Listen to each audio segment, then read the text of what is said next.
welcome to Nation Now. I'm Pradeep Nambiar. Here we talk about news affecting the nation, Maharashtra and Mumbai. We begin with understanding that in every system there's a conflict between abiding law and arbitrary power. The test for every democracy, it stands or it falls according to its own choice, whether to give supremacy to the law or to the will of the people, whether to constitute a moral association maintained by duty or a physical one kept together by force. We have in our panel today esteemed guest. We got Lakshman Sahuji Saab from the Bharatiya Janata Party. Sahuji Saab, namaskar. Namaskar. Namaskar, namaskar. Engineering, I can't see Sahuji Saab. Saab, yes. And then we got Asif Faruqi from the Indian National Congress and Yogesh Khaire from the MNS. नमस्कार साहू साहब, नमस्कार आसिफ फारूकी साहब, नमस्कार खैरे साहब, नमस्कार। Welcome to the show. आज show में हम लोग चर्चा करते हैं, मोदी साहब ने पूरे बीजेपी के नेता और कार्यकर्ता को आदेश दिया है, गांव चलो और हमारे गरीब कल्याण स्कीम्स सब गांवों हर घर तक पहुंचाओ। गरीब कल्याण स्कीम्स है, जो पीएम किसान योजना है, आवास योजना है, आयुष्मान, उज्ज्वला, हर घर नल से जल, हर घर शौचालय, स्वच्छ भारत, तो अलग अलग पूरे गरीब कल्याण स्कीम्स। कांग्रेस का आज अकाउंट्स फ्रीज हो चुका था और कांग्रेस के प्रोटेस्ट हुआ था कि इनकम टैक्स ने एक ऐसे मोमेंट पर जब चुनाव आए हैं, डिक्लेयर होने वाला है, लोकसभा के कांग्रेस के अकाउंट्स को फ्रीज किया, यूथ कांग्रेस के अकाउंट, बैंक अकाउंट्स को फ्रीज किया। एंड राहुल गांधी ने कहा कि हम झुकेंगे नहीं, कुछ भी हो हम झुकेंगे नहीं। खैरे साहब, राज ठाकरे साहब ने कहा कि बाला साहब ठाकरे जी को वो भारत रत्न अवार्ड मिलना चाहिए। बहुत जरूरी है कि बाला साहब ठाकरे का कंट्रीब्यूशन पूरे देश और समाज और पूरे महाराष्ट्र को इसका ज्ञान हो। साहू साहब, आपसे शुरुआत करते हैं। साहू साहब, मोदी साहब ने नारा दिया है गांव की ओर चलो, और बीजेपी का हर नेता और कार्यकर्ता पूरे हर घर जाकर गरीब कल्याण स्कीम्स जो बीजेपी गवर्नमेंट ने अनाउंस किया वो घर तक पहुंचा है।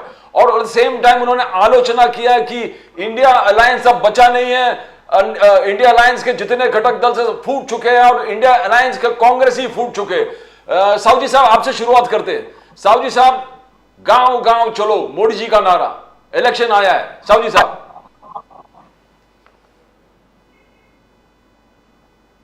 सब आज रथ सप्तमी है, बिल्कुल। और भगवान सूर्य जी का जन्मदिन आज मनाते हैं हम। बिल्कुल सर, बिल्कुल सर। और जो प्रकाश देते हैं और पूरे सृष्टि का पोषण करते हैं, उनको नमन करके आज की आपके संवाद यात्रा में मैं शामिल हूं। बिल्कुल। एक तो बात ऐसी है कि पार्टी हमारे 365 दिन संगठन के कुछ न कुछ कामों में लगी रहती है, हमारा एक दिन भी खाली नहीं जाता है। संगठन जितने मात्रा में क्रियाशील है, हर क्षेत्र में,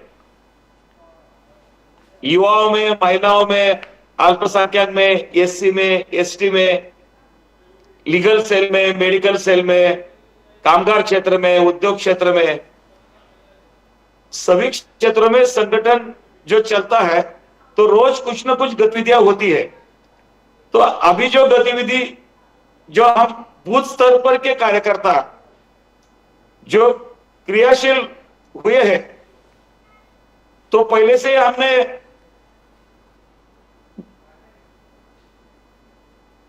मेरा बूथ सबसे मजबूत, ये जो योजना पहले से बनाई है संगठन में, और बूथ की कमिटियां सक्रिय करने में, 4-5 बूथ का एक शक्ति केंद्र उसको सक्रिय करने में,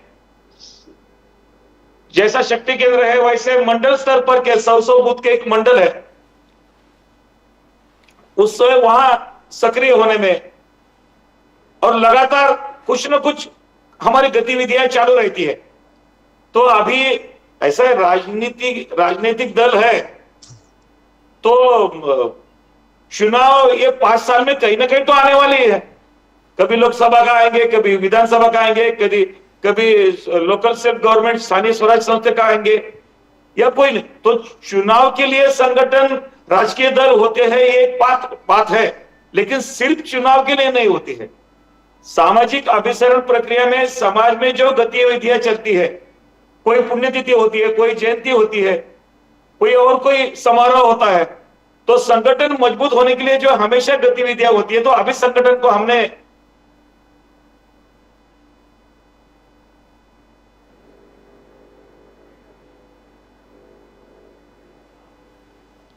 या लक्ष्मण सावजी साहब, आपका नेटवर्क शायद फ्रीज हो गया है। Will get back to Saoji साहब। आसिफ फारूकी साहब, हम लोग आप पे आ जाते हैं before we go to MNS Yogesh Khaire साहब के पास जाने से पहले। आसिफ फारूकी साहब, can you hear me? Asif Farooqui साहब, engineering on the frame. Asif Farooqui साहब, महिला सशक्तिकरण मोदी जी का एक अहम चीज है आज, मगर उससे पहले हम चर्चा करते क्या लोकतंत्र खतरे में है। आज कांग्रेस के अकाउंट इनकम टैक्स ने फ्रीज किया। आवाज नहीं आ रही। Engineering, can you check Asif Farooqui's voice? या सावजी साहब आप कंटिन्यू कीजिए, आपका वॉइस ब्रेक हो गया था। हाँ, तो जैसे जैसे प्रोग्राम संगठन के चालू है, वैसा अभी ये प्रोग्राम है गांव चलो अभियान है। अभी जो चुनाव आने वाले हैं तो सबको मालूम है आज या कल, लेकिन फिर उसके लिए जो तैयारी करनी चाहिए वो तैयारी में हमारा दल हमेशा रहता है। तो उसमें गांव चलो अभियान तो घर घर में जाकर, सिर्फ गांव चलो नहीं है, हर घर में जाकर जो पार्टी के तय हुए प्रोग्राम है उसके बारे में जानकारी देना। और सरकार ने जो काम किए हैं 5 साल, पिछले 10 साल से जो परिवर्तन आया है सब क्षेत्रों में, उसके बारे में चर्चा करना, उनकी राय लेना, उनके कोई सुझाव लेना। अभी चुनाव आएंगे तो हम मैनिफेस्टो बनाएंगे तो उसमें कुछ सुझाव भी आएंगे, तो उसके साथ सुझाव भी ले लेंगे लोगों के, ये करना चाहिए, वो करना चाहिए, ये और अच्छा करना चाहिए। सावजी साहब, घर चलो अभियान जो चल रहा है, ये सब कार्यकर्ता, मंत्रीगण हो, सांसद हो, पार्षद हो, विधायक हो, कार्यकर्ता हो, पदाधिकारी हो, सब घर घर में जाकर ये पूरा देश भर का पूरा प्लान बनाया हुआ है और ये हमारी गतिविधियां चालू है। अभी इनकम टैक्स ने सावजी साहब आज कांग्रेस के अकाउंट को फ्रीज किया, कांग्रेस के अकाउंट को फ्रीज किया, यूथ कांग्रेस के अकाउंट को फ्रीज किया। राहुल गांधी जी ने कहा कि हम डरेंगे नहीं, हम झुकेंगे नहीं, हम लड़ेंगे, और थोड़ा प्रोटेस्ट के बाद वो अकाउंट्स को डीफ्रीज किया गया। क्या ये लोकतंत्र पे हमला है? आप कैसे देखते हो? बीजेपी ने कहा कि हमारा कोई लेना देना नहीं, ये सरकारी यंत्र अपना काम कर रहे हैं। सावजी साहब, वो एडमिनिस्ट्रेटिव वर्क है, उसमें हम क्या कर रहे हैं कि राजनीतिक विषय, भाजपा थोड़ी कांग्रेस का अकाउंट चालू करना और बंद करना करेगी। जो गवर्नमेंट की जो ऑफिसेस है उसके तरफ से उनका जो कुछ डील हुआ होगा, जो कुछ किया होगा, उनके जो दायरे में जो आता है एडमिनिस्ट्रेटिव प्रशासकीय, उसमें होगा। इसमें राजकीय विषय नहीं हो सकता ये हमारा। आसिफ फारूकी साहब, आप सुन रहे हो, ये राष्ट्रीय विषय नहीं है। कांग्रेस के अकाउंट्स को फ्रीज किया गया था, यूथ कांग्रेस के अकाउंट को फ्रीज किया गया था इनकम टैक्स द्वारा। बीजेपी का कहना हमारा कोई लेना देना नहीं है, ये normal routine administrative routine work है। आपने लक्ष्मण सावजी साहब, भारतीय जनता पार्टी के स्पोक्समैन सुना, आसिफ फारूकी साहब, राहुल गांधी ने नारा दिया कि हम झुकेंगे नहीं। बोलिए Asif, engineering we can't hear. Yes, ऐसा हिस्ट्री में पास्ट में कभी कुछ नहीं, और इस तरह से कोई का अकाउंट फ्रीज करना कोई खबर नहीं, कोई नोटिस नहीं, आप पूरे काम काज और वो भी इलेक्शन के बिल्कुल एंड वक्त पे कर दें, आपको नहीं लगता है बहुत बड़ी के अंदर पहुंच? आसिफ फारूकी साहब, अब बस ये राहुल गांधी जी ने कहा ये लोकतंत्र पर एक हमला है। राहुल बिल्कुल, ये पहला हमला नहीं है सर, ये दय पर होते जा रहा है, और इसका तो है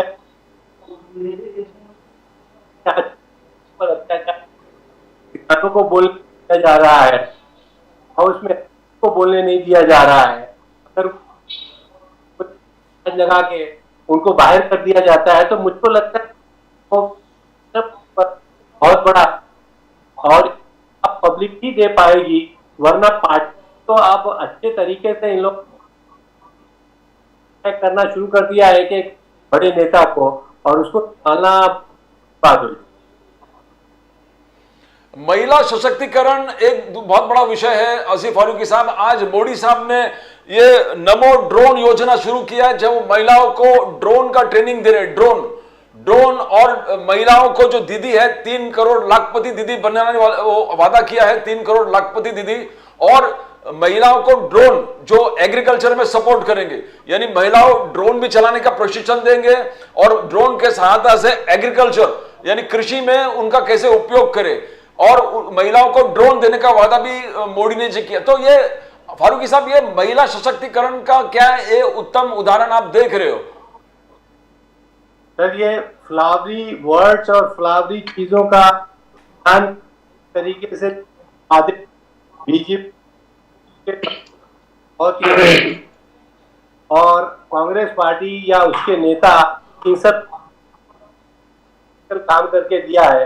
बीजेपी गवर्नमेंट ने सफाई और कोई कोई ऐसा मुद्दा किया हो जिससे देश की, तो हम जब देखते हैं इनके तो हमको लगता है कि अभी भी वही इलेक्शन के हाथ में रखे और सत्ता चाहते हैं, उसी को ये देना चाहते हैं, चाहे जो भी।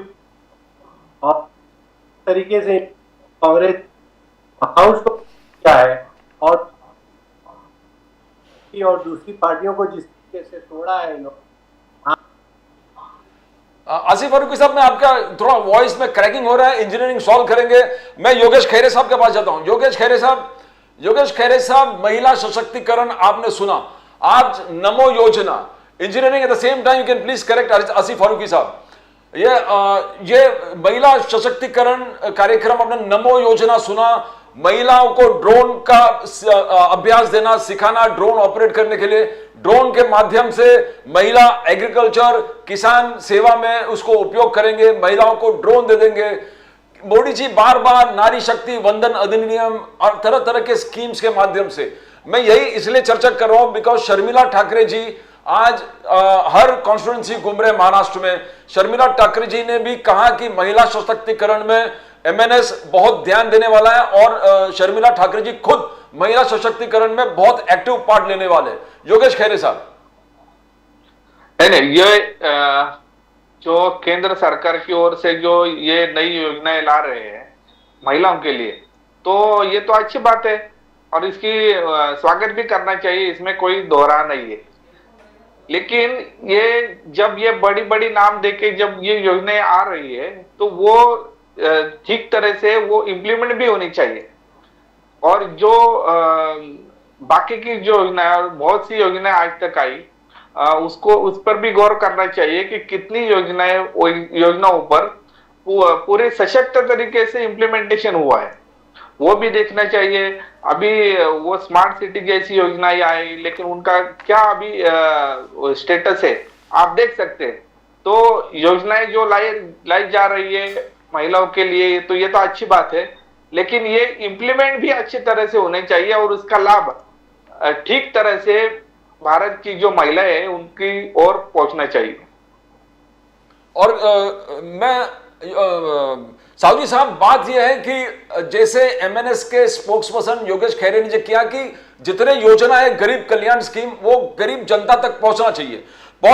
कांग्रेस का आरोप है कि पीएम किसान सम्मान योजना, आपने कहा कि 11.8 करोड़ 11.8 करोड़ शेतकरी को लाभ पहुंचा है, मगर कांग्रेस ने आंकड़ा निकाला कि ये सिर्फ 8.12 करोड़ 8.12 करोड़ लोगों को जो किसान है उसको फायदा पहुंचा है। और बोलते कि आपने किसानों को लूटा है। साहू जी साहब, आप किसानों को लूटा है, आपने फर्टिलाइजर पे जीएसटी डाल दिया है, पेस्टिसाइड पे जीएसटी डाल दिया है, फार्मिंग के जो इक्विपमेंट है उस पर जीएसटी डाल दिया है, डीजल महंगा है, तो किसान को आप लूट रहे हैं। साहू जी साहब, बीजेपी किसान पे अत्याचार कर रहा है, इसलिए राहुल गांधी जी यात्रा निकाले, भारत जोड़ो न्याय यात्रा, किसानों को न्याय देने के लिए। साहू जी साहब,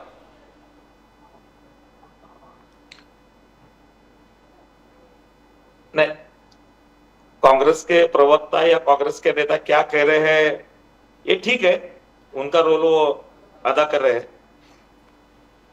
लेकिन जब से 2014 के बाद जो परिवर्तन आया है, सब फर्टिलाइजर का ब्लैकमेलिंग होता था।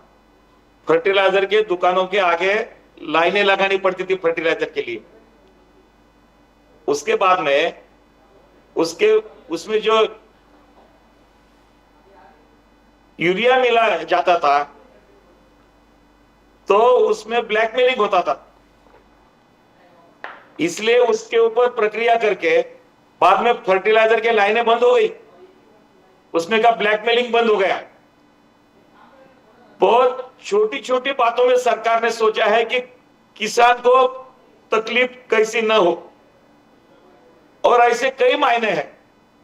आज तक किसान आपातकाल में ज्यादा बारिश हो या सूखा हो, उसमें जो संकट आते हैं उसके लिए किसान के लिए अलग से चैनल बनाकर मृदु संधारण का ज्ञान देना, किसान कार्ड देना, उनको कुछ ना कुछ आपातकाल में हेल्प होनी चाहिए। इसके लिए उनके खाते में लगातार पैसा पहुंचाना, ये सरकार ने बहुत गरीबी से बारीकाई से सोचा है और किया है।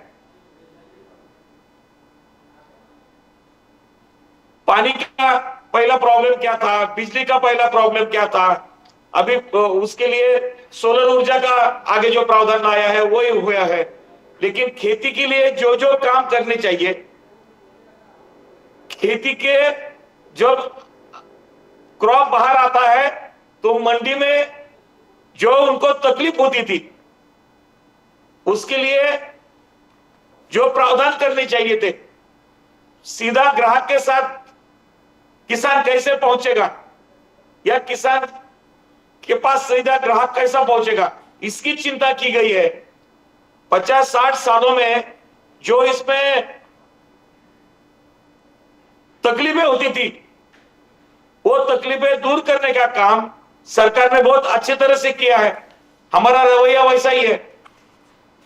तो इसके सभी मायने में जो जो बदल हुए हैं पहले से, इसके बारे में सोचना पड़ेगा। राजनीतिक आरोप प्रत्यारोप तो चलते रहेंगे, वो रूलिंग पे हो गए तो ऑपोजिशन वाले बोलेंगे, हम रूलिंग पे है तो ऑपोजिशन बोल के बोलेंगे, लेकिन वास्तव में क्या हुआ है ये तो जनता को मालूम है। अभी जो 5 राज्यों के चुनाव हुए इसमें यह फर्क दिखाई दिया। आखिरी में राजनीतिक पार्टी का यश और सरकार का जो उसके बारे में जो मत बना है पब्लिक का, उसका देखने का परिमाण ये चुनाव के रिजल्ट होते हैं। तो हमको ये देखने को मिला ये चुनाव में कि जनता किसके साथ थी। जो चुनाव से पहले जो अनुमान लगाए गए थे, ये स्टेट में क्या होगा, वो स्टेट में क्या होगा, वो स्टेट में क्या होगा, लेकिन रिजल्ट के बाद में समझ गए कि जनता किसके साथ है। और जनता यूं ही नहीं आती साथ में, जब सरकार के कामकाज का परिणाम हुआ है अच्छी तरह से, इसलिए तो इतना बड़ी मात्रा में लोगों ने हमको समर्थन दिया। ये भी सोचना पड़ेगा। फारूकी साहब, आप सुन रहे हो, गरीब कल्याण योजनाएं घर घर पहुंचे हैं। किसान सम्मान आवास योजना, आयुष्मान उज्ज्वला, हर घर नल से जल, हर घर शौचालय, स्वच्छ भारत अभियान, तो और महिला सशक्तिकरण के लिए जो मोदी साहब ने एक से एक कार्यक्रम, नारी शक्ति वंदन अधिनियम, आप सिर्फ सोचते रहे, मोदी साहब ने 2 दिन में कर दिया, 2 दिन में तय कर दिया। ये मोदी साहब को मुबारक हो। इन्होंने जो ड्रोन का भी इससे पहले आपने पूछा था, हाँ। मुझको ऐसा लगता है सर, ड्रोन से ये लोग अगर छिड़काव करेंगे तो उससे जानवरों को और इंसान की जानों को नुकसान पहुंचेगा, क्योंकि ये बहुत ही खतरनाक किस्म के केमिकल्स होते हैं। और इसका सही तरीके से अगर नहीं किया गया सर, तो ये जानवरों को बहुत बड़ा उसका नुकसान पहुंचेगा, जिसका डेटा आपको आगे आने वाले दिनों में ही समझ में आएगा। तो इस किस्म की बातें सुनने के लिए तो अच्छी लगती हैं, लेकिन प्रैक्टिकल उसका जो है बहुत ही ख़राब उसका रिजल्ट आता है। तो मुझको लगता है कि मोदी जी की गवर्नमेंट जो है वो हेडलाइंस देने में बहुत एक्सपर्ट है। उन्होंने स्वच्छ अभियान किया। आज आप जाके किसी भी नदी नाले को देख लीजिए, आपको क्या सफाई नज़र आ रही है। वह आप गंगा स्नान करने जाते हैं, मैं आजमगढ़ बनारस का रहने वाला हूँ, हर 4-6 महीने में मैं वहाँ जाता हूँ बनारस, और जितनी गंदगी वहाँ पे उस गंगा के अंदर है, तो हमको उसकी कितना करोड़ों का वहाँ का बजट हुआ, और मुझको नहीं लगता है कि वहाँ कोई सफाई आई है। तो इस किस्म के नारेबाजी के लिए तो ये गवर्नमेंट बहुत ही अच्छी है और बहुत अच्छे तरीके से ये लोग अपनी मार्केटिंग भी कर लेते हैं और सही जगह पे वो पहुंच जाते हैं। लेकिन अभी भी ये जो अभी मेरे दोस्त बीजेपी के जो ये बता रहे थे कि 3 स्टेट में जिस तरीके के रिजल्ट आए हैं, उससे हमको आपको ये मान लेना चाहिए कि कितना बड़ा इस गवर्नमेंट का सपोर्ट है पब्लिक का। लेकिन मुझको लगता है अभी भी पब्लिक जो है सिर्फ मंदिर और मस्जिद की वजह से इनको सपोर्ट कर रही है, वरना कोई भी दूसरा काम जो है गवर्नमेंट के लिए और पब्लिक के लिए ये गवर्नमेंट कर नहीं पाई है। ये मेरा मानना है। खेरे साहब, मैं आप पे आता हूं। खेरे साहब, महाराष्ट्र के पॉलिटिक्स को आप कैसे देखते हो? इंडिया अलायंस, आज मोदी साहब ने कहा कि इंडिया अलायंस बढ़ गया है, टूट गया, फूट गया है, और कांग्रेस, अब कांग्रेस अलायंस तो गए, कांग्रेस ही फूटने लगे। और उसका ज्वलंत उदाहरण महाराष्ट्र में देखे, अशोक चौहान जी गए, बाबा सिद्दीकी गए, मिलिंद देवरा, जो कट्टर कांग्रेस एक जमाने के थे। तो क्या आपको महाराष्ट्र में भी वो स्थिति दिख रहा है कि ये सब बाकी पार्टियां सब मनोबल टूट चुका है और सब लोग सत्ता के साथ रहना चाहता है? अजित पवार फूट गया, एकनाथ शिंदे फूट गया, और जो कुछ हो रहा है, कैसे योगेश खैरे महाराष्ट्र पॉलिटिक्स आप कैसे देखते हो योगेश खैरे साहब? नहीं, अभी आप देखिए कि जो आपको दिखाई जा रहा है कि आप देख रहे, हम सब देख रहे हैं कि जिस तरह से पार्टियां स्प्लिट हुई है, 2 पार्टियां, राष्ट्रवादी कांग्रेस और शिवसेना, ये तो सबको पता है। और जो बहुत से कांग्रेस के भी बहुत से नेता अभी बीजेपी की तरफ चल रहे हैं, महायुति की तरफ, एनडीए की तरफ चल रहे हैं। तो इसमें एक बहुत बड़ा कारण तो दिख रहा है कि इन पर जो कार्रवाइयां थी, ईडी की कार्रवाई थी, सीबीआई की थी, इनकम टैक्स की थी, तो इनकी कार्रवाइयां जिन लोगों पर चल रही थी, तो आप जिसको भी देखेंगे वो उस पर आपको पता चलेगा, उस पर ये कुछ तो कार्रवाई चल रही है। तो इस कार्रवाई की वजह से बहुत से लोग अपनी पार्टी छोड़कर बीजेपी की तरफ जा रही है। तो खुला खुला सत्य है, ये तो सबको दिखाई दे रहा है। और दूसरी बाजू में ये भी है कि जब लोग अपनी पार्टी छोड़कर जा रहे हैं तो उस पार्टी को भी आत्मपरीक्षण करना चाहिए कि जो लोग कार्रवाई की वजह से जा रहे हैं और जो कुछ लोग जो जा रहे हैं वो बोल रहे हैं कि पार्टी में ये नहीं हो रहा है, वो नहीं हो रहा है, पार्टी तैयारी नहीं कर रही है, इलेक्शन की तरफ गंभीरता से नहीं देख रही है। तो ये भी वो कारण है कि वो पार्टी, उन पार्टियों ने भी अपना आत्मपरीक्षण करना चाहिए कि अपने लीडर और ये क्यों छोड़कर जा रहे हैं। और जो महाराष्ट्र में स्प्लिट हुई है 2 पार्टियों में, तो शिवसेना में जब स्प्लिट हुई थी तब उन्होंने जो रीजन दिए थे कि हम क्यों जा रहे हैं, तो शिवसेना, उनका कहना था कि हम शिवसेना का जो बाला साहब ठाकरे जी के विचार थे, उस विचार से शिवसेना भटक गई है, तो इसलिए हम जा रहे हैं। और एनसीपी में अजित पवार जी ने उनको फंड नहीं दिया, वो पूरी मिनिस्ट्री में वो शिवसेना की दखल नहीं दे रहे थे, ले रहे थे, इस वजह से हम जा रहे हैं। तो ये सारे उस पे बहुत से कारण है, ये पार्टियां स्प्लिट होने में, और बहुत से नेता जो छोड़कर चले जा रहे हैं और एनडीए में शामिल हो रहे हैं, तो उसमें ये बहुत से कारण है। साहू साहब, राहुल गांधी जी, खड़गे साहब पहले से ही बोल रहे हैं कि लोकतंत्र खतरे में है, मोदी शाह का मोदी जी का तानाशाही है, डिक्टेटोरियल, टोटलिटेरियन और ऑटोक्रेटिक टेंडेंसी है, पार्टी को फोड़ रहे हैं, जुडिशरी को इंटिमिडेट कर रहे हैं, ऑपोजिशन लीडर्स को टारगेट कर रहे हैं, राइट विंग एक्टिविज्म, जो हिंदुत्व वाली शक्तियां एकदम उग्र रूप ले रहे हैं।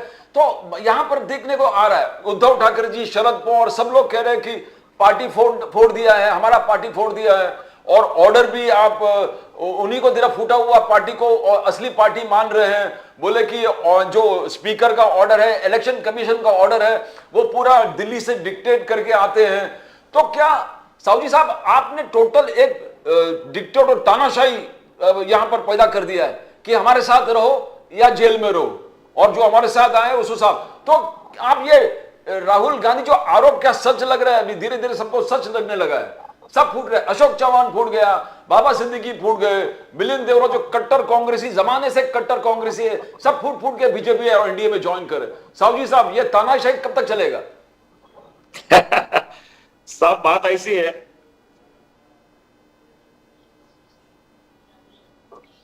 बोलिए बोलिए। जो लोग जनादेश नहीं मानते हैं, जो खुद की मनमानी करना चाहते हैं, चाहे कुछ भी हो हम सत्ता में बने रहेंगे, ऐसा लोग जो करते हैं, वो अगर हमको तानाशाही बोलते हैं तो कैसा चलेगा? सब जो महाराष्ट्र का चुनाव 2019 का हुआ तो जनादेश इनको नहीं था सरकार में जाने के लिए, न शरद पवार जी को था न कांग्रेस को था।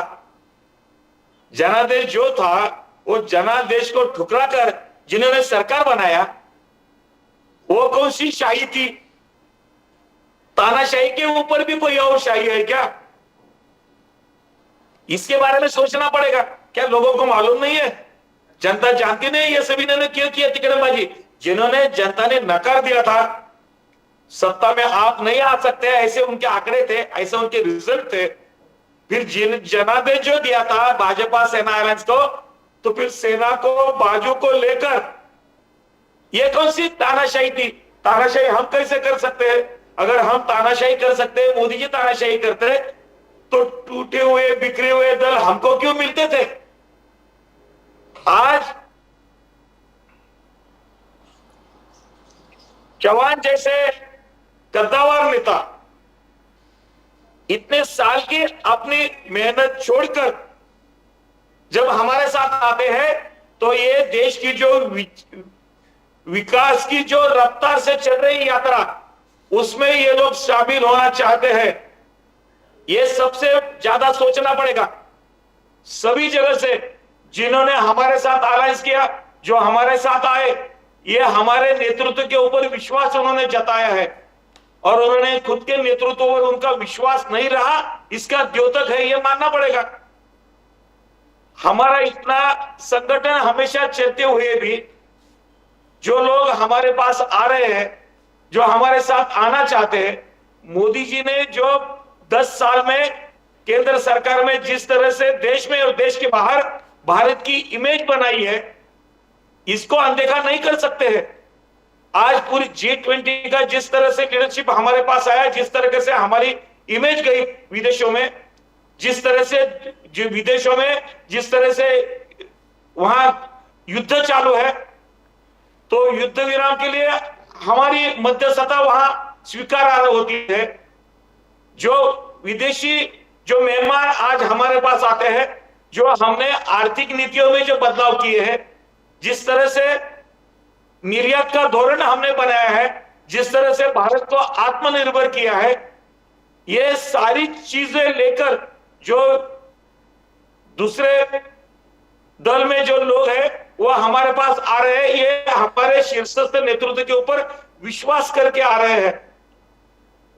जो जो आरोप हमारे पर लगाते हैं, उन्होंने इसके बारे में सोचना पड़ेगा कि वास्तवता क्या है। जब जब राहुल गांधी जी ने यात्रा निकाली है, तब तब उनके नेता उनको छोड़ के जाते हैं। इनके बारे में सोचना पड़ेगा, ऐसा क्यों होता है। और जब कोई समाज में जिनकी एक ऊंचाई है, समाज में जिनकी कोई वैल्यू है, ऐसे अगर नेता हमारे पास आते हैं और हमारे शीर्षस्थ नेतृत्व पर विश्वास जताते हैं, तो ये आगे भारत की विकास यात्रा की रफ्तार और तेज होने के लिए, उसमें सहयोगी होने के लिए, विकास यात्रा में सहभागी होने के लिए, शामिल होने के लिए वो लोग आते हैं। तो तानाशाही कैसे हो सकती है? आसिफ फारूकी साहब, ये तानाशाही कैसे हो सकते हैं? खैर साहब, मैं आपके पास आता हूं। आसिफ फारूकी साहब, राहुल गांधी जी का कहना कि लोकतंत्र, मैं 2 मिनट सुनिए ना, लोकतंत्र, आसिफ फारूकी साहब जब 2 मिनट सुनिए, ये कहना कि लोकतंत्र खतरे में, लोकतंत्र खतरे में। अब जैसे साहू साहब, खैरे साहब बोले कि आपको अपने अंदर भी झांक के देखना पड़ेगा कि क्या हम ठीक कर रहे हैं।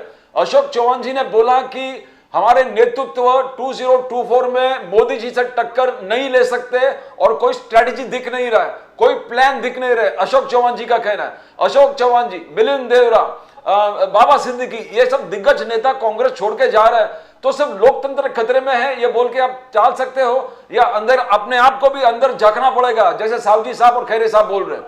फारूकी साहब। सर, ये जितने नेता जा रहे हैं उनको कहीं ना कहीं अंदर से जितनी इनकी मशीनरीज है वो तकलीफ देती है, और वो अंदर से थ्रेटेंड है। क्योंकि आप अगर अशोक चौहान का एक स्टेटमेंट सुने कि मुझको छोड़ने में तकलीफ नहीं थी, मुझको नहीं छोड़ने में तकलीफ थी। तो ये स्टेटमेंट के पीछे पूरी एक कहानी समझ में आती है। आज अगर आप देखें तो उनका ये स्टेटमेंट बड़ा मानी खेज है। आप जहाँ तक राहुल गांधी का सवाल है सर, इन्होंने राहुल गांधी जी को पिछले 10 साल में कितनी बार और किस किस तरीके से परेशान नहीं किया, लेकिन हमारा वो एक लीडर अपनी जगह पे बिल्कुल कायम रहा और वो अपनी जगह से हिला नहीं। उसके अंदर इतना आत्मविश्वास है और उसके अंदर सेल्फ कॉन्फिडेंस है, और न सिर्फ अपने ऊपर है बल्कि इस जनता के ऊपर भी है। कहीं ना कहीं ये जनता आके सपोर्ट करेगी। आपको याद होगा 6 साल 7 साल पहले उन्होंने इलेक्टोरल बॉन्ड के ऊपर कहा था कि ये करप्ट प्रैक्टिस है, और उस वक्त किसी ने नहीं सुना, इनकी गवर्नमेंट हंसती रही। लेकिन आज सुप्रीम कोर्ट ने बहुत ओपन तरीके से ये चीज़ को क्लियर कर दिया कि ये बिल्कुल करप्ट प्रैक्टिस है और इसको बैन किया जाए। तो इस किस्म की जितनी इनकी पॉलिसीज रही हैं, इनके अपने मतलब के लिए रही हैं, और इन्होंने देश के हित में जितनी खराबी हो सकी है वो की है, और उसका खमियाजा आगे आने वाले दिनों में ही मालूम पड़ेगा सर। जिस तरीके से अब हमको लगता है कि हर छोटी बड़ी चीज़ के लिए सुप्रीम कोर्ट और कोर्ट के दरवाजे खटखटाने पड़ेंगे, तब ये जाके मानेंगे। वरना हमारा नेता तो इनकी पॉलिसीज को बहुत ही क्लियर तरीके से बता दिया है कि भाई इनकी पॉलिसीज कितनी गलत रही हैं और उसको किस किस गलत तरीके से इन्होंने देश के हक में मिसयूज किया हुआ है। खैरे साहब, आप कुछ बोलना चाहते थे। ये जितने दिग्गज नेता वहां पर चले गए, खैरे साहब आपने कहा कि कांग्रेस को भी अंतरात्मा अपने आप को समक्ष देखना पड़ेगा कि गलती कहां पर है। खैरे साहब ये बात तो है, लेकिन अभी जो बीजेपी के प्रवक्ता है जो वो बोल रहे थे कि जिन नेताओं का कद समाज में बड़ा है वो बहुत ताकतवर नेता है, ऐसे ऐसे नेता हमारे पास आते हैं। लेकिन एक बात इसमें यह है कि अभी आप देखिए, प्रधानमंत्री जी ने एक रैली में कहा कि 70,000 करोड़ का सिंचन घोटाला महाराष्ट्र में हुआ। उसके 2 दिन बाद 3 दिन बाद जिनका नाम उस घोटाले में था वो बीजेपी में चले गए। अभी आज देखिए 3 दिन पहले जो व्हाइट पेपर निकाला था केंद्र सरकार ने, उस व्हाइट पेपर में आदर्श घोटाला जो हुआ उसका जिक्र था, और जिस आदर्श घोटाले से नाम अशोक चव्हाण जी का जुड़ा है वो 2 दिन में ही बीजेपी में चले जाते हैं। तो ये संयोग कैसे होता है कि 2 दिन 3 दिन पहले जिनका नाम में घोटाले से लगा हुआ है, जुड़ा हुआ है, वो 2 दिन 3 दिन के बाद बीजेपी में शामिल होते हैं, और अचानक से बाद में ये जो शामिल होने के बाद वो जो इंक्वायरी है वो इंक्वायरी एकदम से ठंडी पड़ जाती है। तो ये बात भी देश के जनता के मन में प्रश्न है कि ये ऐसा कैसा हो जाता है। तो आप सुने साहू जी साहब, आप अशोक आसिफ फारूकी साहब कांग्रेस से सुने, योगेश खैरे साहब बनसे से सुने कि आपके पास जो करप्ट लोग आते हैं वो एकदम न्यूट्रलाइज हो जाते हैं, और आप चिल्लाते हो कि जातिवाद है, क्षेत्रवाद है, परिवारवाद है, भ्रष्टाचार है, और उसको मिटाने के लिए नरेंद्र मोदी जी एकदम संकल्प लिया है। मगर यहां पर आने के बाद ये क्या हो रहा है साहू जी साहब? ये तो कहीं ना कहीं आपको जवाब तो देना पड़ेगा जनता को। देखिए साहब, जो राजनीतिक दल इसकी चर्चा करते हैं, जब वो उनके पास है तो डिप्टी चीफ मिनिस्टर है, जब उनके पास है तो मंत्रिमंडल में है, उनके सरकार में है तो सब कुछ ठीक है। और कोर्ट में से जो केस चली उसके बाद जो रिजल्ट आया, उसके बाद वो नेता को हमने स्वीकार किया, तो कोर्ट का निकाल रिजल्ट अनदेखा करके, उसकी चर्चा न करके सिर्फ वही बोलना ये ठीक नहीं होता है। जिस दिन अशोक चव्हाण जी ने भारतीय जनता पार्टी में प्रवेश किया, उसी दिन पत्रकार परिषद में, प्रेस कॉन्फ्रेंस में इसके बारे में उन्होंने जो कहा कि कोर्ट ने जो हमको रिजल्ट दिया है उसके उपरांत ये चर्चा नहीं होनी चाहिए। क्या कोर्ट से हम ऊपर है क्या? हम संविधान नहीं मानते, कोर्ट नहीं मानते? अच्छा, फिर ऐसा कैसा चले? तीन दिन पहले कोर्ट का रिजल्ट जो बाद में आता है, कोर्ट के रिजल्ट के बाद में जो गतिविधियां होती है ये डेमोक्रेसी में आप भूल कैसे सकते हैं? आरोप लगाना, चर्चा बड़ा करना, ये कैसे भी किया जा सकता है, लेकिन वो प्रेस कॉन्फ्रेंस में अशोक चौहान जी ने जो पूरा बताया इसके बारे में, इसको अनदेखा नहीं कर सकते। हम अगर जागरूक कार्यकर्ता है, अगर हम लीडर है, अगर हम पार्टी चलाने में सक्षम है, तो ये अनदेखा नहीं कर सकते, ये भी सोचना पड़ेगा। नहीं, व्हाइट पेपर तो केंद्र सरकार ने 3 दिन पहले केंद्र सरकार ने निकाला था ना, उसमें जिक्र था आदर्श घोटाले का। व्हाइट पेपर केंद्र सरकार ने जो निकाला है 10 साल के बाद निकाला, 2015 में तुरंत नहीं निकाला, चुनाव के बाद में। 10 साल में आने वाली पीढ़ी के सामने 4 से 14 तक के 10 साल और 14 से 24 के 10 साल, ये दोनों का फर्क, ये आने वाले जो 15 साल 20 साल की जो नई पीढ़ी है उनके सामने ये होना ही चाहिए। इसलिए व्हाइट पेपर अभी किया है।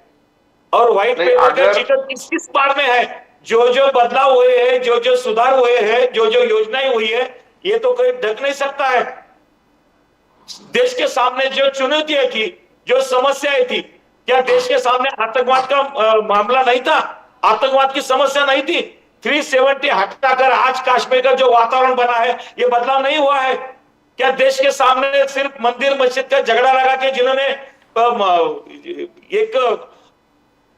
उनका एक अनुकरण करके अलगाववाद की समाज में जो दूरियां बढ़ाने में मदद की था राष्ट्रीय दलों ने, क्या उसके ऊपर उपाय नहीं हुआ है? ये सोचना पड़ेगा।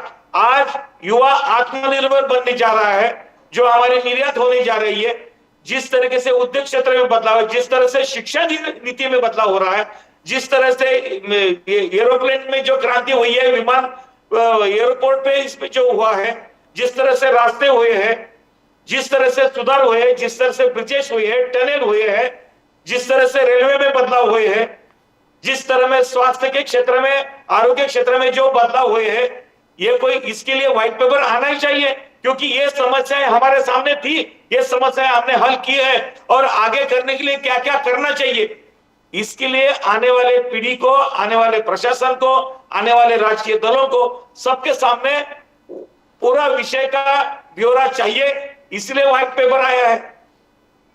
गलत क्या है उसमें? गलत नहीं है। और जो क्या था, अच्छी बातें क्या है, वो क्या होने जा रहा है, जो वर्तमान और भविष्य, जो भविष्य का सोचने वाली भी पार्टी है हमारी। जब हम स्वतंत्रता का अमृत महोत्सव अभी मना रहे हैं, तो स्वतंत्रता की शताब्दी में हमारा आत्मनिर्भर भारत कैसे होगा? अगर ये चित्र अगर हमको सामने लाना है, तो हमको सिर्फ नजदीक का सोचना नहीं पड़ेगा। 25 साल के बाद में जो 2 पीढ़ियां हमारे जब दुनिया के सामने जाएंगी, तो यूनिट एक पावरफुल भारत सामने आया है, ऐसा विश्वास के साथ पीढ़ी जानी चाहिए। इसके लिए व्हाइट पेपर पुराना क्या है, अब क्या और क्या होने जा रहा है, इसके लिए व्हाइट पेपर है। Yeah, have you got Khaire साहब on the screen, please? Engineering, अच्छा आसिफ, आप अपनी सारी ऑर्गेनाइजेशंस को उनके पीछे लगा के आप उनके मुंह बंद कर देते हैं। हम लोग एक कानून के तहत में इस सत्ते में रहते हैं, तो पूरी कंट्री को चलाते हैं। आप लोगों के लिए सत्ता कुछ नहीं है। आप बिल्किस बानो का केस देख लीजिए कि आपने क्या खुशियां मनाई, जब तक कि सुप्रीम कोर्ट ने उन लोगों को अंदर फिर से नहीं किया। तो किस किस्म का आप खेल खेलते हैं? पब्लिक अब बहुत धीरे धीरे नहीं, धीरे धीरे लेकिन जान जाएगी। आप लोग ये मंदिर मस्जिद से हटके भी कुछ काम कीजिए, डेवलपमेंट्स के काम कीजिए। इसलिए हम आपसे बात कर रहे हैं, वरना हमारा आपका क्या विवाद है? आप यही अशोक चौहान थे हमारे इधर, उनके ऊपर जो इल्जाम लगा, कांग्रेस पार्टी ने उसको बिल्कुल फ्री कर दिया कि कोर्ट जो भी फैसला लेगी। लेकिन आपके वहां तो सब कुछ चलता है। आपके सारे नेता जो है बिल्कुल अच्छे हैं, बाकी दूसरी पार्टियों के सारे नेता जो है खराब है। और जो आपकी पार्टी में आ गया वो दूसरे दिन बिल्कुल धुल जाता है, बिल्कुल धुलाई की सफेद धुलाई हो जाती है उनकी। और आप लोग, सलूट करता हूं मैं शिवसेना के उद्धव ठाकरे जी को कि वो आप लोगों ने इतना थ्रेटन किया, उसकी पार्टी तोड़ के अलग कर दी, लेकिन आज भी वो एक अपने मामले में बिल्कुल टिका हुआ है और साहस के साथ आप लोगों की सारी चालों को बिल्कुल अच्छी तरीके से उसको टालते हुए वो लड़ रहा है। तो इस किस्म के नेता से ही ये देश जो है ये आगे बढ़ेगा। आप जिस तरफ देश को लेके जा रहे हैं सर, 25 साल के बाद इस देश का क्या हाल होगा, मेरे ख्याल से ये बड़ी सोचने वाली बात है sir. Have you got Khaire साहब on the scene? सावजी साहब आप सुने आपका कहना है कि कांग्रेस जातिवाद, क्षेत्रवाद, परिवारवाद, तुष्टीकरण, भ्रष्टाचार में लीन है। आप फारूकी साहब को सुने, उन्होंने खासकर उद्धव ठाकरे जी का उदाहरण दिया। बोले कि उद्धव ठाकरे जी को आप लोगों ने इतना परेशान कर दिया, फिर भी वो खड़े डटे हैं और टक्कर ले रहे हैं। फडणवीस साहब को रिसेंटली पूछा एक इंटरव्यू में कि क्या, हाँ बोलिए सावजी साहब। उद्धव जी ठाकरे साहब ने जो उनका खुद का वैचारिक अधिष्ठान था उसके साथ गद्दारी की है। बाला साहब ठाकरे जी ने जब बोला कि मैं एक दिन शिवसेना की दुकान बंद कर दूंगा लेकिन सोनिया गांधी जी के साथ नहीं जाऊंगा, जो आपके साथ नहीं आया ये गद्दार हो गया। कहा था उन्होंने। आदरणीय श्रद्धेय बाला साहब ठाकरे जी को विचारों को तिलांजलि देकर उद्धव साहब जब सोनिया गांधी जी के उधर राजीव गांधी जी के फोटो के ऊपर जब अगरबत्ती चढ़ाते हैं, फूलमाला चढ़ाते हैं, तो इसके बारे में सोचना पड़ेगा। नहीं, बाला साहब ठाकरे के भी मुद्दों को सर आप घुमाइए मत। उनके वहां भी एक सिस्टम था, मैनेजमेंट था, वो उस तरीके से। आप लोगों के वहां कोई सिस्टम नहीं है, आपके पास आ गया चोर भी सही है, लेकिन बाला साहब ठाकरे के वहां एक सिस्टम था और वो उस सिस्टम के ऊपर काम करते थे। उनके साहबजादे ने वो सिस्टम फॉलो किया। आप लोग नहीं उसको सिस्टम को करना चाहते थे, उसने आपको आपकी लैंग्वेज में ही जवाब दिया और आज डटा हुआ है वो आदमी। उसको मैं सपोर्ट करता हूं सर। ना सावजी साहब, आज जनता बोलिए जनता के न्यायालय में और भी समझेगा उन्होंने कितनी बड़ी गलती की है। अभी सामने है ना, 4 महीने के बाद फिर हम डिस्कशन करेंगे लोकसभा चुनाव के बाद में। उद्धव जी ने जो किया है, विचार के साथ जो प्रताड़ना की है, जनता उसको और जवाब देगी, और कड़ा जवाब देगी। अभी तो फिलहाल सिर्फ राजनीति के मंच पर है, कल जनता के न्यायालय में जब मामला जाएगा पूरा, तो जनता ये और करारा जवाब देगी उनको जब असलियत मालूम पड़ेगी कि उनकी कितनी बड़ी गलती हुई है। have we got खैरे साहब on the screen? खैरे साहब आप सुनाई दे रहे हो? have we got Yogesh Khaire? अच्छा, are we getting him? Now, Saoji साहब, एक बहुत बड़ा मुद्दा था आज backward commission report Maratha reservations के ऊपर आज स्टेट गवर्नमेंट को हैंड ओवर किया बैकवर्ड कमीशन ने, और एकनाथ शिंदे जी ने फिर कहा कि किसी के खिलाफ अन्याय नहीं होगा, सबको न्याय होगा। कुणबी को मिलेगा ही, मराठा को भी मिलेगा, मगर ओबीसी कोटा में से नहीं मिलेगा। अब आगे जाके स्पेशल सेशन बुलाए असेंबली के, और मगर जरांगे पाटिल अभी भी फास्ट पे है सावजी साहब, और छगन भुजबल साहब भी एकदम हॉस्टाइल पोजीशन लेके बैठा है कि नहीं हम लड़ेंगे। तो सावजी साहब, ये क्या अंत में सॉल्यूशन होगा इसका? नहीं सब, इसमें बात ऐसी है, पहले से हमारी सरकार इसी रवैये में है कि किसी के ऊपर अन्याय नहीं होना चाहिए। हाँ, किसी के, और जहां तक मराठा आरक्षण की बात थी, हम जितने उस विषय में प्रामाणिक थे पहले से, आज भी है, तो किसी के ऊपर अन्याय होकर किसी को न्याय, ये पक्ष में हमारा सरकार पहले से नहीं है। और आज जो जिस तरह से इतनी छोटे समय में बहुत लोगों को जिम्मेदारी देकर जिस तरीके से ये आयोग का जो काम हुआ है पिछले 10-15 दिनों में, इसको बहुत शाबाशी देनी पड़ेगी।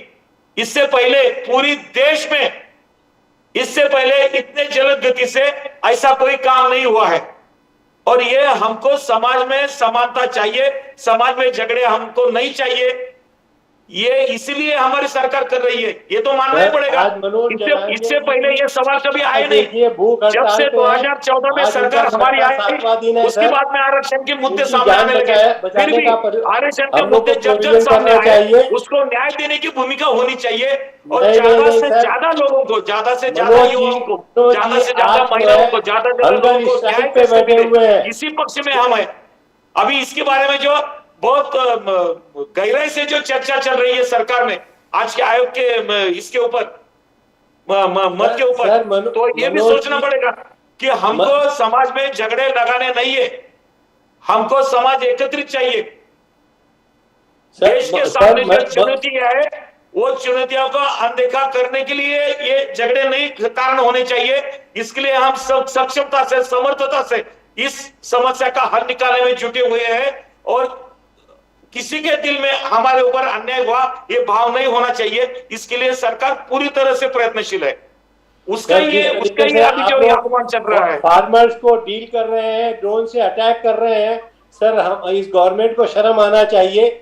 फार्मर्स इस देश के पिलर्स में से है और ड्रोन से अटैक हो रहा है। कांग्रेस को शर्म आना चाहिए। 50 साल सत्ता में रहकर ये हमारे सामने ये जो माहौल बनाया ना, ये तुम्हारे कर्मों के पाप है। कांग्रेस के कर्मों के पाप है। कांग्रेस को चाहिए, वो हमको अनाज देता है, हमको खाना खिलाता है। सर, आप लोगों को नहीं करना चाहिए इस तरीके से काम। शर्म छोड़ दिए। हाँ, आप लोग को ड्रोन से कांग्रेस के सब बड़े नेता राहुल गांधी को कांग्रेस को छोड़ के बाहर जा रहे हैं। क्या शर्म की बात करते हैं? भी नहीं दे रहे। आप तुम्हारे शर्म बची है। कांग्रेस हो गई पूरी। सत्ता के नशे में है आप। 60 साल सत्ता संभालिए और हमारे सामने इतने समस्याओं का ढेर लगा हुआ है। आप ये सोचिए, आप उनके ऊपर कांग्रेस के प्रवक्ता को, कांग्रेस के दल को शर्म आनी चाहिए। बेशर्मी से सामने आते हैं। नहीं, आपको तुम्हारी हैसियत बताती है। 40 हो गए, फिर भी बेशर्मी जैसी बात करते हैं। और आप बोल रहे हैं कि अपने लोग संभालो, जो कुछ बचे हैं थोड़े बहुत वो संभालो। चुनाव तक 6वां 7वां दिन है। चुनाव के दिन तक पूरा ताला लगाना नहीं पड़ेगा कांग्रेस कमेटी को। संभालो। हंगर स्ट्राइक के ऊपर है। आप उनको पूछ नहीं रहे सर। बात करते हैं जी, आप उनको पूछ नहीं रहे। आज 6वां कांग्रेस कमेटी को ताला लगाना पड़ेगा चुनाव के दिन में। अभी कितने बचे हैं? आज हम पेपर में पढ़ रहे थे कि उनकी जान को खतरा हो सकता है अभी हमको। और आप बोल रहे हैं कि सबको साथ में लेके चल रहे हैं। आप सत्ता के नशे में डूबे हुए हैं। आप न फार्मर्स की फिक्र कर रहे हैं, न बिशनों की फिक्र कर रहे हैं, न माइनॉरिटी की फिक्र कर रहे हैं। कांग्रेस ने ये सब समस्याएं बढ़ाई है 50 साल में। आप लोग जो है किसी भी मुद्दे को अपने तरीके से डील करना चाहते हैं। हमारे लिए मुद्दा जो है कानून के तहत डील किया जाना चाहिए। बिल्किस बानो के रेपिस्ट को आप लोगों ने जश्न मनाया, जब तक कि सुप्रीम कोर्ट ने उनको एक तरीके से हाथ के आपको हर एक चीज के लिए उठाने के लिए कांग्रेस की हैसियत है। जो कांग्रेस ने इतना सत्ताधार करके रखे 50 साल में, वो कांग्रेस नाक ऊपर करके बोलते हैं सत्ता किया है सर। तुम्हारे सब लोग तुमको छोड़ के जा रहे हैं। उसकी सोचो। आप नेहरू और गांधी पे जब उंगली उठा सकते हैं सर, तो अब मैं इसके आगे कुछ नहीं बोल सकता सर। आपकी हिम्मत की दाद देना चाहिए। आपके पास कोई मुद्दा नहीं रहता है। आप नेहरू जिन्होंने इस देश को बनाया है। 400 की 40 तक आ गई। अभी 4 हो जाएंगे चुनाव में। 40 के 4 हो जाएंगे। सोचो आप जरा। नहीं, आप खुश फहमी में रहिए छोड़ के जाते हैं। अशोक चौहान छोड़ के जाते हैं। 40 के 4 हो जाए, लेकिन हमने ईमानदारी और ट्रस्ट कांग्रेस तोड़ो बोल के यात्रा निकाले। भारत तोड़ो बोल के कांग्रेस यात्रा निकाले। भारत छोड़ो के लिए यात्रा नहीं तुम्हारी। झूठ नहीं है सर। जो वो बोलता है उससे ज्यादा वो डिलीवरी करता है। मैं 1 मिनट खेरे साहब से पूछ लेता हूँ। खेरे साहब, आप आए पहले आसिफ फारूकी जी इंडियन नेशनल कांग्रेस के उद्धव ठाकरे जी का मिसाल दे रहे थे कि कैसे अकेले खड़े हैं और मोदी जी के टक्कर दे रहे हैं, ट्रिपल इंजन का टक्कर दे रहे हैं। क्या ये आप विश्वास कर रहे हैं खेरे साहब? आपको कैसा लगता है? फिर हम लोग वो चर्चा करते हैं बैकवर्ड कमीशन का। नहीं, उद्धव जी आप बोल रहे हैं कैसे अकेले खड़े हैं, लेकिन अकेले खड़ा रहना क्यों पड़ा ये भी सोचना चाहिए ना। अपनी पूरी पार्टी अपने उनकी तरफ से चली गई और उनको अकेला रहना पड़ा, तो ये अकेला क्यों रहना पड़ा ये भी सोचना चाहिए। क्योंकि उन्होंने अपनी विचारधारा से कॉम्प्रोमाइज की। जिस पार्टी के साथ उन्होंने इलेक्शन लड़े और जीते और जिस कॉम्बिनेशन को महाराष्ट्र की जनता ने वोट किया और उनको सरकार बनाने के लिए वोट किया, उनके बाजू होकर अपनी विचारधारा को छोड़कर जिस विचारधारा की तरफ माननीय बाला साहब ठाकरे जीवन भर संघर्ष करते रहे, उस विचारधारा के खिलाफ, उस विचारधारा के साथ जाकर उन्होंने मुख्यमंत्री पद के लिए सरकार बनाई और उस वजह से उनकी पार्टी में स्प्लिट आ गई। उनके लोग उनके साथ उनके चले गए और उनको अकेला रहना पड़ा। तो वो अभी अकेले खड़े रहकर क्यों लड़ रहे हैं, तो उसका अकेले खड़े रहने का पहला ये कारण है। वो कारण उन्होंने समझ में लेना चाहिए। और आप जो बात बोल रहे हैं कि वो अब जिस तरह से लड़ रहे हैं उनको तो करना ही पड़ेगा। उनके पास चॉइस ही नहीं है। अभी उनके पास रहा बचा ही क्या है उनका पार्टी से घटकर वो एक गुट पे आ गए, तो उनको लड़ने के लिए उनको खड़ा रहना पड़ेगा। लेकिन खड़े रहकर वो अपनी विचारधारा की खिलाफ वो खड़े हैं। अभी जिस विचारधारा को बाला साहब ठाकरे ने संघर्ष किया, उस विचारधारा के आगे खड़े रहकर, खिलाफ खड़े रहकर वो अभी खड़े हैं। तो इससे क्या उसका परिणाम होगा, ये तो आने वाले चुनाव में पता ही चल जाएगा कि अपनी विचारधारा को छोड़ने का नतीजा क्या होता है। ये खैरे साहब, ये बैकवर्ड कमीशन पर चर्चा करते साहू साहब, और क्या आज बैकवर्ड कमीशन ने एकनाथ शिंदे, देव फडणवीस जी को रिपोर्ट सबमिट किया, 20 तारीख को स्पेशल सेशन बुलाया महाराष्ट्र में। तो क्या खैरे साहब राज ठाकरे जी पहले से इसके खिलाफ है, बोले कि ये जो हो रहा है ठीक नहीं हो रहा है, तो आप क्या अभी सोच रहे हैं, दिख रहे हैं आपको सामने कि सॉल्यूशन दिख रहा है? 20 तारीख को उससे पहले कैबिनेट मीटिंग होगा, ये कमीशन, बैकवर्ड कमीशन रिपोर्ट पर चर्चा होगा, जरांगे पाटिल फास्ट पे है, भुजबल साहब उतने ही उत्तेजित है, अलग अलग ओबीसी संगठन भी झगड़ा में। तो खैरे साहब इसको कैसे देखते हो आप, क्या सॉल्यूशन आ गया? एक बात तो मैं स्पष्ट कर देना चाहता हूं कि हम और हमारी पार्टी और सब मराठा के आरक्षण के खिलाफ बिल्कुल नहीं है। राज साहब का कहना यह है कि ये जो उनको दिखाया जा रहा है कि मराठा आरक्षण, कुणबी आरक्षण ये दे सकते हैं क्या, ये मिल सकता है क्या, ये आपको देने वाले हैं क्या, ये देना पॉसिबल है क्या, और ये आगे जाके कोर्ट में टिक सकेगा क्या, इसके बारे में माननीय राज ठाकरे साहब बोल रहे हैं। क्योंकि आप देखिए, पिछला जो सरकार ने गायकवाड़ कमीशन के रिपोर्ट पे जो मराठा आरक्षण मिला था, वो सुप्रीम कोर्ट ने वो नकार दिया, क्योंकि उसमें वो तीन जो वो जिस 3 कारणों से उन्होंने वो आरक्षण दूसरी कोर्ट ने खारिज कर दिया, तो वो जो 3 कारण है, एक तो 50% का जो बाउंड्री वो क्रॉस किया था, दूसरी बात है कि मराठा समाज का जो मागास दर्जा है वो सिद्ध नहीं हो पाया था, तो उस वजह से वो आरक्षण नहीं टिक पाया था। तो अब जो इस बार वो जो महाराष्ट्र सरकार जो अभी वो बैकवर्ड कमीशन का रिपोर्ट आया है, शुक्र समिति का, शुक्र आयोग का, तो उसके आधार पे आगे जाके 20 तारीख को शायद मराठा समाज को अलग से रिजर्वेशन देने जा रही है, ऐसा दिख रहा है। लेकिन अगर वो इस बार भी 50% की बाउंड्री क्रॉस करते हैं और ये बात सुप्रीम कोर्ट को वो कन्विंस कर नहीं पाएंगे अगर कि ये 50% की बाउंड्री क्रॉस करना कितना जरूरी है, ये उनको सुप्रीम कोर्ट को कन्विंस करना पड़ेगा। तो ये कन्विंस करना पड़ेगा, और मागासलेपन जो मराठा समाज का महाराष्ट्र में है, जो वो उनको सिद्ध वो प्रूव करना पड़ेगा सुप्रीम कोर्ट के आके जाके। तो ये बात अभी खत्म होने वाली नहीं है। इस जो सेशन हो रहा है, इस सेशन में अगर मराठा समाज को रिजर्वेशन दिया जाएगा तो उसके आगे भी लड़ाई चलेगी कि ये सुप्रीम कोर्ट में ये टिकेगा का नहीं, और ये टिकाने का, उसको सर्वाइव करने का जवाबदारी और ये महाराष्ट्र गवर्नमेंट की रहेगी कि उनको ये सिद्ध करना पड़ेगा सुप्रीम कोर्ट में, ये जो रिजर्वेशन वो शायद देने वाले हैं इस सेशन में, तो उसको भी वो सर्वाइव करना पड़ेगा सुप्रीम कोर्ट में। साहू साहब, मैं आपके पास आने से पहले मैं आसिफ फारूकी जी के पास जाता हूं, बिकॉज राहुल गांधी जी ने कहा कि 2024 में अगर कांग्रेस सरकार इज कमिंग पावर तो हम नंबर 1 जातीय जनगणना इंश्योर करेंगे, और ये 50% कैप जो है, जो अभी जो खैरे साहब बोल रहा 50% कैप है, उसका जो लड़ाई है, राहुल गांधी जी ने कहा कि ये 50% कैप हम लोग बढ़ाएंगे, ये बढ़ा देंगे। 2024 चुनाव के बाद राहुल गांधी जी जातीय जनगणना ये करेंगे और कैप बढ़ाएंगे 50% से ऊपर।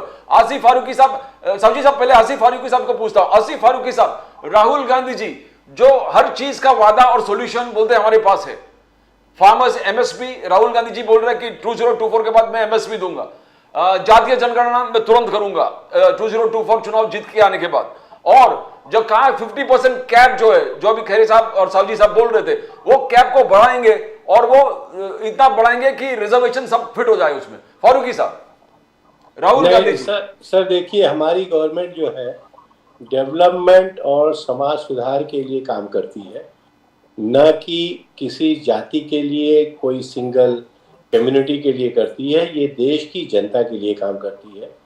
और उसमें हमारे मुद्दे में ज़्यादातर फार्मर्स का मुद्दा आपने कहा, वुमेन एम्पावरमेंट का कहा, तो ये और निचली जाति के लोगों के आरक्षण के बारे में जितने हैं, ये हमारे बहुत ही दिल के करीब मुद्दे हैं। और हमारे लीडरशिप को ये पूरा यकीन है कि इन लोगों के साथ जो ज़्यादतियाँ हो रही हैं, ख़ास तौर से इस गवर्नमेंट में जो ये सलूशन नहीं कर पा रहे हैं, इन्होंने वादे तो बड़े बड़े किए हैं और जो कि झूठे साबित हुए हैं, जो ख़ास तौर से देश के जो डेवलपमेंट का सवाल है उसके वादे से, क्योंकि आखिर में ये जातवाद के ऊपर आ जाते हैं और माइनॉरिटीज़ और मेजॉरिटी, इस सिलसिले से ये लोग इलेक्शन जीतने की कोशिश करते हैं। तो हमारी लीडरशिप का ये कहना है कि जैसे ही हम आ जाएंगे, ये जातवाद के सिस्टम से ऊपर रह के जिनकी जो ज़रूरत है और जिनका जो हक है, अब वो हम हक पूरा दिला के रहेंगे और उस पर हमको पूरा यकीन है कि सर इसके ऊपर अब काम करें। सावजी साहब, आपके पास आता हूं। अभी राहुल गांधी जी के पास हर चीज का सॉल्यूशन है। बोले 2024 में आएंगे तो जाति जनगणना कराऊंगा, ये कराऊंगा, 50% कैप हटाऊंगा, एमएसपी फार्मर स्वामीनाथन कमीशन के रिपोर्ट को एस्टैब्लिश करेंगे। तो सावजी साहब, क्या ये हो सकता है? राहुल गांधी कर पाएगा?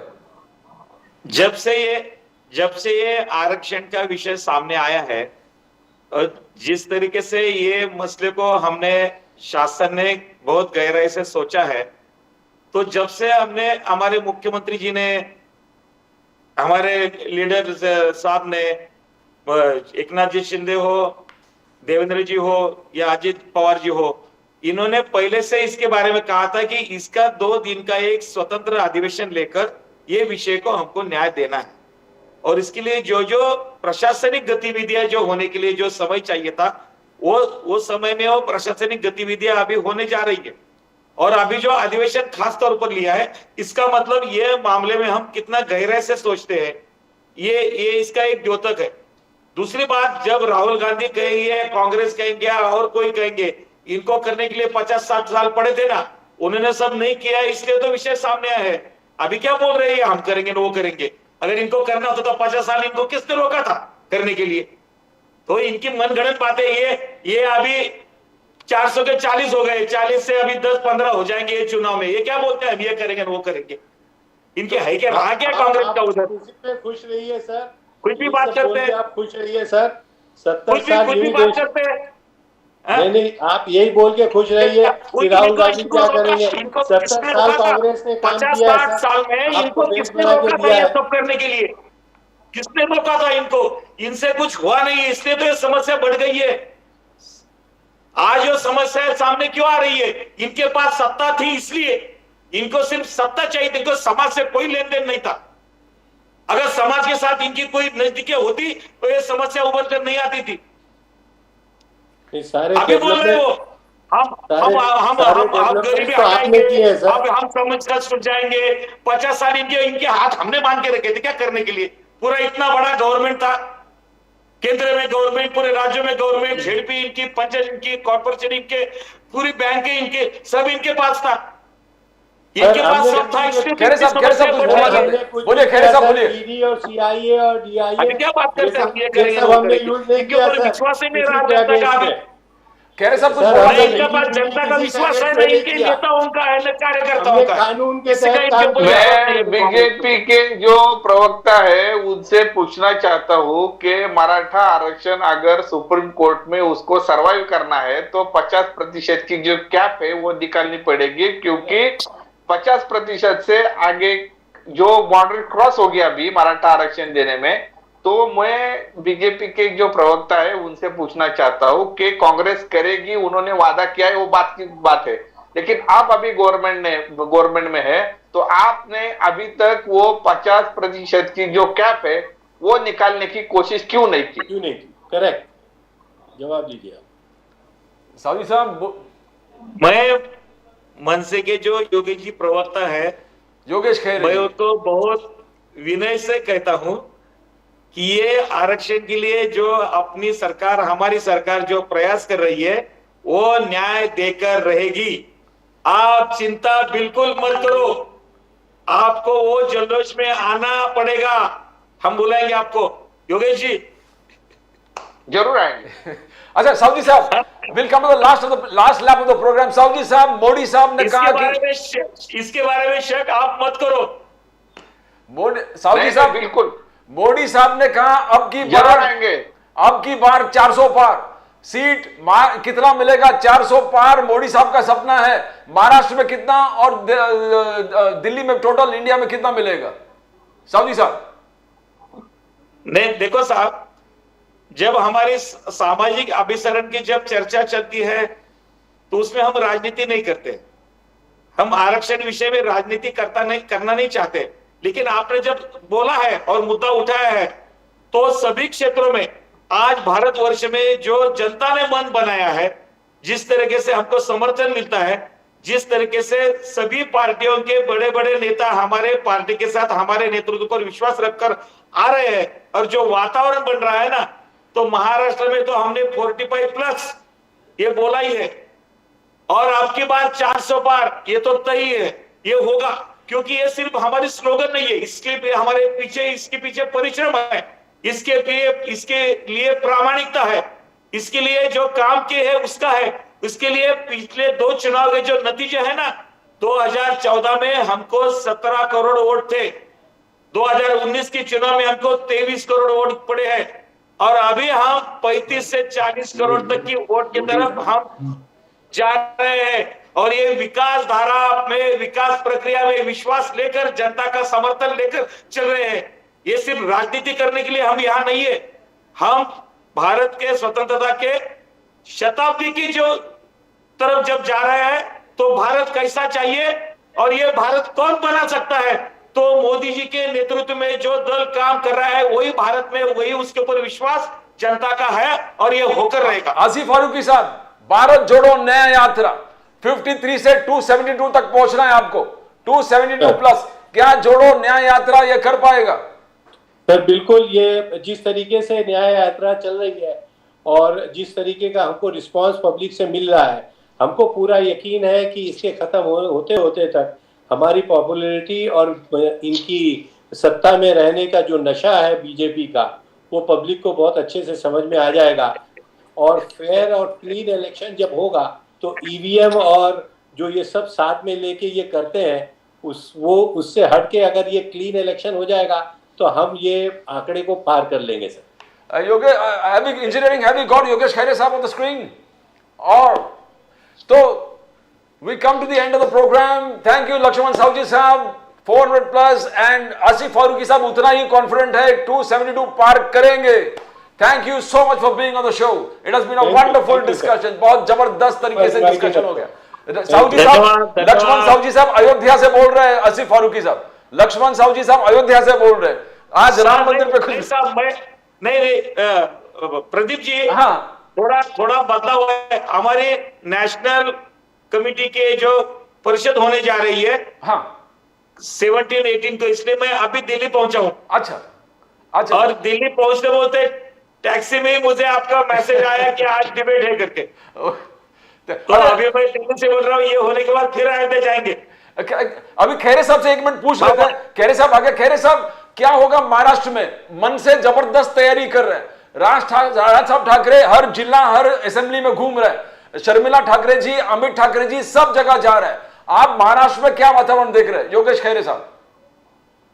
अभी आपने देखा होगा जिस तरह का पॉलिटिक्स 2019 से महाराष्ट्र में चल रहा है, कोई भी पार्टी अपनी विचारधारा से हटकर, जिस विचारधारा से उसका कोई संबंध नहीं है, उसमें जाकर सत्ता के लिए बैठ जा रही है।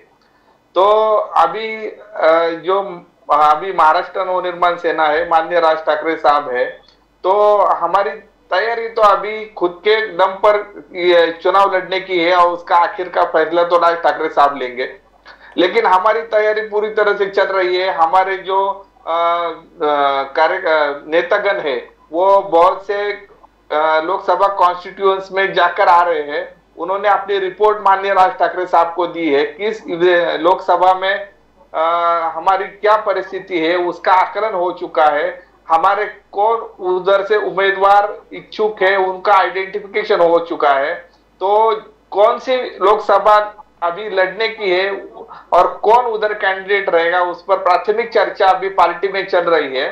तो उसका आखिर का जो फैसला आएगा वो माननीय राज ठाकरे साहब लेंगे और हम पूरी तैयारी से और पूरी ताकत से ये लोकसभा इलेक्शंस अपने दम पर लड़ेंगे। Thank you, Yogesh Khare Saab. Thank you so much for being on the show. Asif Faruqi Saab, thank you. Lakshman Savji Saab, thank you very much. Thank you very much for being on the show. It was a fantastic discussion. धन्यवाद, thank you. बहुत जबरदस्त हमारे discussion हमेशा हुआ। की जय हिंद, जय महाराष्ट्र, जय भवानी, जय शिवाजी, हर हर महादेव। क्या बात है। Thank you so much for being on the show. Thank you so much. Thank you so much. Now that was a fantastic discussion. बहुत जबरदस्त डिस्कशन हुआ and every participant gave their best. Informative, full of knowledge, full of information. As we say, the preamble to the constitution that we always talk about. We the people hereby resolve to constitute India into a sovereign, socialist, secular, democratic republic and to secure to all its citizens justice, equality, liberty and fraternity. Justice is social, economic and political. Equality before the law and equal protection of rights. Freedom of speech, expression, faith, worship and belief and right to life, liberty and pursuit of happiness where liberty is concerned. And where fraternity is concerned, you talk about eternal brotherhood, universal brotherhood and believing the territorial and political integrity of the nation. Whichever party comes to power, we say, will protect the pillars of the constitution, will fight to see that the pillars of the constitution survive. The constitution survives, and as we always say, if the constitution survives, we all survive. That's all from Pradeep Nambiar Nation Now. We'll come again with more such news from the nation, Maharashtra and Mumbai. Tomorrow again at the same time. Till then, bye for now.